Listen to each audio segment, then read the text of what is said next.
नमस्कार. पुण्यामधील महात्मा गांधीजींच्या पुतळ्याची विटंबना झाल्यानंतर आज सांगलीमध्ये त्या घटनेचा निषेध करण्यात येतोय. राष्ट्र सेवा दल, काँग्रेस सेवा दल, काँग्रेस आणि गांधी विचार मानणारे जे नागरिक आहेत या सगळ्यांनी मिळून या ठिकाणी गांधी पुतळ्याच्या खाली या ठिकाणी हे निषेध आंदोलन केलेलं आहे. आपल्याबरोबर सध्या काँग्रेसचे जिल्हा सरचिटणीस आहेत सुभाष खोत. त्यांची प्रतिक्रिया याबाबत काय आपण विचारून घेऊया. काय मागणी आहे? अशा पद्धतीनं पुण्यामध्ये पुतळ्यावर वार करून किंवा त्यांचं महात्मा गांधीचं पुतळ्यावरचं मुंडकं छाटून या देशातले महात्मा गांधीचे विचार संपणार नाही. या पुढच्या काळामध्ये ह्या सगळ्या भानगडी थांबल्या नाहीत तर महात्मा गांधीच्या विचाराची माणसं रस्त्यावर आल्याशिवाय राहणार नाहीत आणि या सरकारला खाली खेचण्याची ताकद महात्मा गांधींच्या विचारामध्ये आहे. आणि आम्ही या पुढच्या काळामध्ये असले उद्योग, जातीवादाचे उद्योग, धर्मांतरचे वेगळे उद्योग आम्ही सहन करणार नाही हे सरकारने लक्षात ठेवावं. असं म्हटलं जातं की कितीतरी वेळा गांधीजींना मारलं तरी त्यांचे विचार मरत नाही आणि तरीसुद्धा जे गांधी विरोधी विचाराचे विरोधी जे लोक आहेत, ज्या काही शक्ती आहेत त्या लढताना दिसतात. देश स्वातंत्र्य करण्यामध्ये सुद्धा या जातीवादी शक्तीचा काही सुद्धा सहभाग नव्हता. महात्मा गांधींच्या विचाराने या देशाची स्वातंत्र्य मिळाली आहे देशाला आणि ते त्यांना बघवत नाही. कारण ब्रिटिशाचं गुलाम म्हणून ते काम केलेले आहेत. ते गुलाम म्हणूनच काम करणार होते. महात्मा गांधीचा विचार त्यांना कधीही पटणार नाही. म्हणून महात्मा गांधीचा या देशामध्ये खून झाला आणि त्यांचे विचार पूर्ण नायनाट करण्यासाठी या अशी प्रवृत्ती या ठिकाणी या देशामध्ये वावरत आहेत. हे सगळे या देशातल्या सत्ताकारण्यांना, राजकारण्यांना सगळं माहीत आहे तरीसुद्धा त्यांच्यावर कारवाई होत नाही. आणि म्हणून आज आमच्या सांगली जिल्ह्यामध्ये वसंतदादाच्या विचाराची माणसं पूर्णपणानं महात्मा गांधीसाठी रस्त्यावर उतरतील आणि तुम्हाला धडा शिकल्याशिवाय राहणार नाही.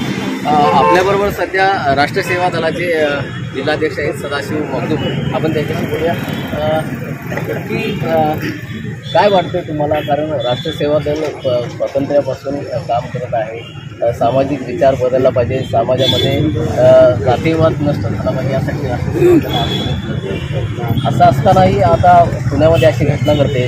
काय तुमची प्रतिक्रिया? पुण्यामधल्या रेल्वे स्टेशनच्या बाहेरच्या आवारामध्ये असलेल्या महात्मा गांधींच्या पुतळ्यावर कोयत्यांनी हल्ला करणे ही मनोवृत्तीच आज आपल्याला दाखवून देते की गांधींचा विचार या देशामध्ये तळागाळापर्यंत रुजलेला आहे. आणि आपण कितीही धर्मांधतेचा प्रचार केलो, प्रभाव वाढला असं वाटलं, चौकाचौकातल्या तिरंग्याच्या ऐवजी अनेक वेगवेगळ्या धर्माचे झेंडे जरी लावलो तर गांधी विचार काय मरताना दिसत नाही. आणि याचीच पोटतिडीक म्हणून चिडून हा गांधीजींच्या पुतळ्यावरचा हल्ला आहे. आम्ही सगळे समाजवादी आणि संविधान मानणारी लोक अत्यंत शांतपणे जे जे काही चाललेलं आहे त्याला प्रतिकार करत असताना या समाजाला शांततेने राहावा. हा देश आपला आहे, हा देश विविधतेने नटलेला आहे. हा देश स्वातंत्र्य मिळवत असताना बहुसंख्य लोकांनी प्राणाचा त्याग करून मिळवलेला आहे. कुठल्या धर्मांध शक्तीने हे मिळवलेलं नाही आहे, कुठल्या जातीवाद्यांनी हा देश स्वतंत्र केलेला नाही आहे. आणि म्हणून तर बाबासाहेबांचं संविधान हा जगामधलं सर्वात श्रेष्ठ संविधान ठरलेलं आहे. आपल्याबरोबर ज्येष्ठ विचारवंत आहेत गौतमीपुत्र कांबळे. त्यांची प्रतिक्रिया याबाबत काय आहे आपण जाणून घेऊया. मगाशी म्हटलं त्याप्रमाणे खरं तर महामानवाचे जे विचार हे सर्वसामान्यांचं लक्ष आणि सरकार पूर्णतः सर्व पातळीचे आहे. आणखीन एक मुद्दा मला महत्त्वाचा जाणवतो तो असा की अशा प्रकारे महामानवांच्या विटंबना करून समाजामध्ये विकृष्ट निर्माण करून एक प्रकारचं अराजक माजवणे. काही दिवसापूर्वी परभणीला संविधानाच्या प्रतिकृतीची विटंबना झाली, त्याच्यामध्ये मोर्चे निघाले आणि सोमनाथ सूर्यवंशीसारखा एक चांगला कार्यकर्ता बळी गेला. सांगलीमध्ये हे विशेष आहे की इथे सगळे अहिंसावादी लोक आहेत आणि ते अहिंसेच्या मार्गाने संविधानिक पद्धतीने या गोष्टीचा निषेध करत आहेत. पण हे सगळीकडेच असं घडेल असं नाही. आणि म्हणून त्यांचा हाही हेतू मला दिसतो की समाजामध्ये अराजकता माजवणे आणि आपली सत्ता भक्कम करणे असाही मला दिसतो. तेव्हा मला एक तिथल्या प्रशासनाला, सगळ्या प्रशासनाला एक नम्र विनंती करायची आहे की महात्मा गांधींचा सारखा पुतळा असेल, बाबासाहेब आंबेडकरांचे पुतळे असतील, छत्रपती शिवाजी महाराजांचे पुतळे असतील, या पुतळ्याच्या संरक्षणाचा प्रश्न आहे की नाही. म्हणजे कुणीतरी येतो आणि धडधाकटपणे अशा प्रकारच्या महामानवांच्या पुतळ्याची विटंबना करतो आणि कोणी केलं लक्षात येत नाही.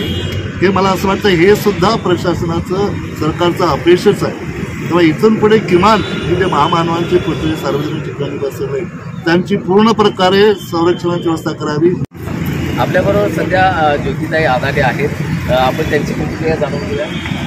अनेक चळवळींमध्ये काम केलं, विद्यार्थी चळवळ असेल, सामाजिक चळवळ नंतर त्याच्यामध्ये तुम्ही काम करत आहे. सामाजिक कार्यकर्त्यांची ओळख आहे, राजकीय कार्यकर्त्यांची ओळख असं असता हे आणि कृषी जनता पाहिजे तर सामाजिक कार्यकर्ता म्हणून निश्चित आहे.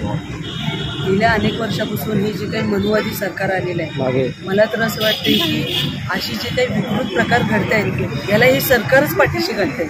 कारण एवढं धाडस होतंच कसं काय? गांधीजींना मारणं अशक्य आहे. गांधीजींचे विचार मरूच शकत नाही. त्यासाठी आत्ताच आम्हाला गौतम बुद्ध सरांनी सांगितल्याप्रमाणे या समाजामध्ये एक तेढ निर्माण करायचं, समाजामध्ये जातीजाती विषमता पसरवायची हा एक प्रयत्न सुरू आहे. त्यामुळे ह्या गोष्टीचा आम्ही पूर्णपणे निषेध करतो. असं कुठल्याही पुतळ्याची विटंबना करून किंवा महामानवांची विटंबना करून त्यांचे विचार कदापि संपणार नाही. आम्ही ह्या ठिकाणी गांधीप्रेमी जे आहोत ह्या सगळ्या वृत्तीचा पूर्णपणे निषेध करतो. खरं तर या देशामध्ये फार मोठा उद्रेक निर्माण व्हायला पाहिजे होता, पण दुर्दैव असं आहे की असा उद्रेक होत नाहीये.